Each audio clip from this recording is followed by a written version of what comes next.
Salut à tous, bienvenue dans cette nouvelle vidéo. On va évoquer l'actualité footballistique, un petit peu de cette journée, de ces derniers jours. On va parler un petit peu de la Ligue des Champions, du Paris Saint-Germain, des internationaux qui vont jouer ce week-end. Mais avant tout, je tenais à signaler que tous ceux qui veulent que j'arrête YouTube, ça sert à rien, je continuerai. Bon, je continuerai tant que je peux, tant que je serai en vue. Les petits commentaires qui me disent « Mais Sacha, tu n'as pas le niveau de celui-ci, tu n'as pas le niveau de celui-là, lui est meilleur que toi, tu n'arriveras jamais à sa cheville », ben tant mieux pour eux. Tant mieux pour eux, bien que fasse. Ils sont peut-être meilleurs que moi, c'est possible, s'ils réussissent mieux que moi. Ça veut dire qu'ils sont meilleurs que moi, et que peut-être moi je suis un tocard. Mais je reste un tocard avec mes valeurs. Et le nombre de vues, c'est vrai que c'est important, mais si je fais pas de vues, je fais pas de vues, c'est pas grave. Qu'est-ce que vous voulez que je vous dise? On ne peut pas forcer les gens à regarder. Si les autres arrivent à exploser, tant mieux pour eux. Je suis content pour eux. Et j'espère qu'ils iront le plus loin possible. Moi, je sais que depuis maintenant la création de la chaîne, depuis 5 ans maintenant, ça stagne. Mais au moins, on a une communauté à minimum fidèle. On fera toujours entre 5000 et 8000 vues. C'est déjà pas mal. Imagine, t'es devant une salle et t'as 8000 personnes devant toi. C'est déjà pas mal, il faut réussir. Il y en a, ça fait des années qu'ils sont sur YouTube, ils ont toujours pas 500 ou 1000 abonnés, c'est très compliqué. Voilà. Après, c'est vrai qu'on n'a pas les mêmes moyens que les autres. On n'a pas de caméra, on n'a pas de micro, on n'a pas de montage, on n'a pas d'illustration. Voilà, on fait comme on peut. Moi, je dis ce que je pense dans les vidéos, avec mon franc-parler, sans langue de bois. Ça plaît, ça plaît, ça plaît pas, c'est comme ça. Et puis tous ceux qui font des 500, 600, 700, 800 000 vues par jour dans le domaine YouTube footballistique, eh ben tant mieux pour eux, ça veut dire qu'ils méritent. Et ça veut dire que moi peut-être je n'ai pas fait le taf. Je fais le maximum que je peux faire. Peut-être que je pourrais faire mieux, ça c'est sûr et certain que je pourrais faire 200 fois mieux. Mais voilà, dans la vie il y a des choses aussi qui se passent que tout le monde ne sait pas, voilà. On peut être un très grand solitaire, être apprécié de personne, être tout seul du matin au soir, et je vais pas vous mentir, moi c'est les vidéos qui me tiennent en haleine. C'est grâce aux vidéos que dans la journée, je parle, je sors ma langue. Sinon je resterais muet, comme Charlie Chaplin, du matin au soir. Je suis pas loin d'être muet. Donc voilà, je continuerai à faire mes vidéos, à dire ce que je pense sur le football, sur le Paris Saint-Germain, sur les joueurs, sur les entraîneurs, sur la direction, sur le mercato. Voilà, je fais ce que je veux. Celui qui n'est pas content, bah, il peut partir, il n'y a aucun problème.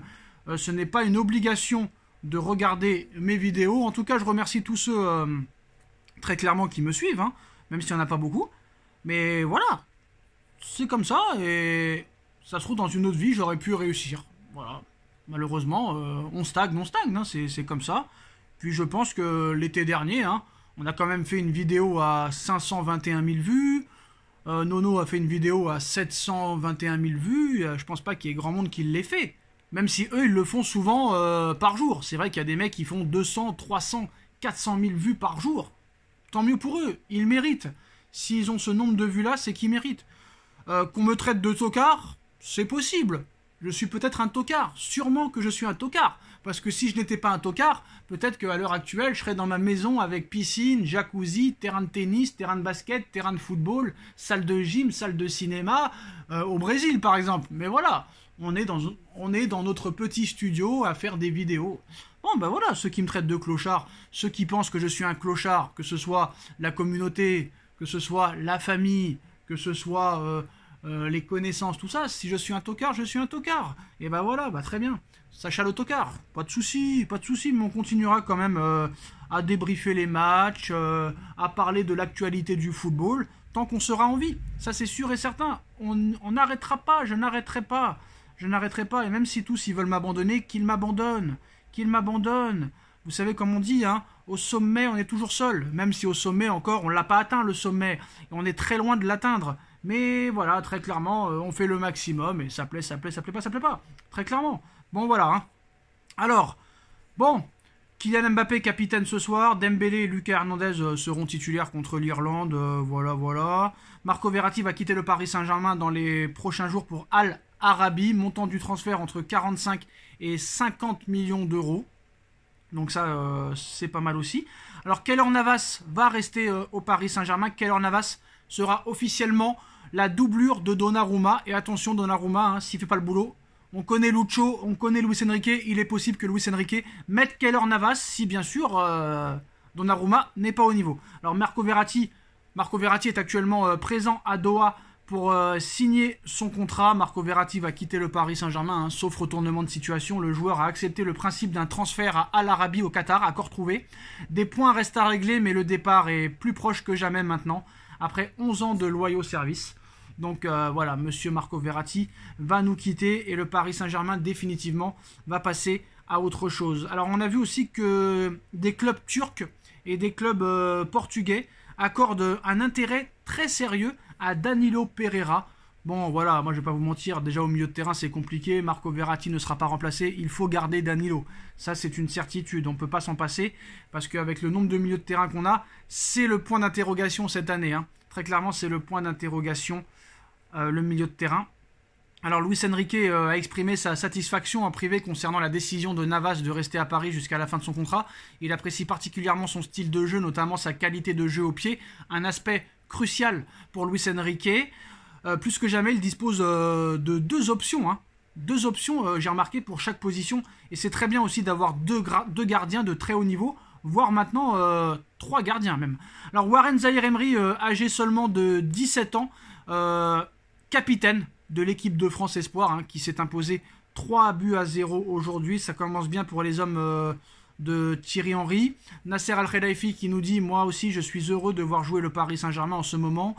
Du début de saison avec notre coach, on a beaucoup souffert ces dernières années. On veut vraiment voir notre équipe jouer au football. Plus que les résultats, j'attends un style de jeu, un beau football. On veut encore progresser sur les prochains matchs. On n'est pas encore au top niveau, mais on est content et on espère qu'on atteindra le top niveau dans les prochains jours. » Sergio Ramos. Au Paris Saint-Germain, j'avais eu l'occasion de continuer, mais à cause de sensations ou d'autres choses, tu penses que le cycle est fini. Ce n'est pas une question de contrat, d'argent, ni d'année, c'est une question sportive, de mentalité, de philosophie, de sentiments. Et je pensais que c'était à Séville que j'allais trouver tout ça. Voilà, Sergio Ramos, grand professionnel, bonne continuation à lui. Et en ce qui concerne Danilo Pereira, le Fenerbahçe montre de l'intérêt pour Danilo et envisage de lui faire une première offre sous forme de prêt avec option d'achat qui devrait être refusée par le Paris Saint-Germain. Nuno Mendes va bientôt faire son retour avec le Paris Saint-Germain, ça c'est une bonne nouvelle, en espérant que Nuno Mendes mette les blessures de côté. Donc voilà, on a vu aussi que Federico Valverde a été impressionné par Manuel Ugarte, qui est aujourd'hui l'un des meilleurs milieux de terrain au monde. Pour Valverde, il est très mature pour son âge, il a déjà montré quand il était très jeune. Aujourd'hui, il joue pour l'une des meilleures équipes au monde. Nous sommes amis. Cela nous permet de très bien nous entendre. Manuel Ugarte sur le Paris Saint-Germain. Le PSG est un très grand club. Une bonne performance vous donne la chance d'être en sélection. C'est une grande responsabilité. Donc maintenant, hein, tous les feux sont au vert. On espère que le milieu de terrain ne sera pas un handicap. Après, il y a un mercato d'hiver. Est-ce que le PSG pourrait se renforcer pendant ce mercato d'hiver? Réponse dans 4 mois. On like, on partage, on commente, on s'abonne.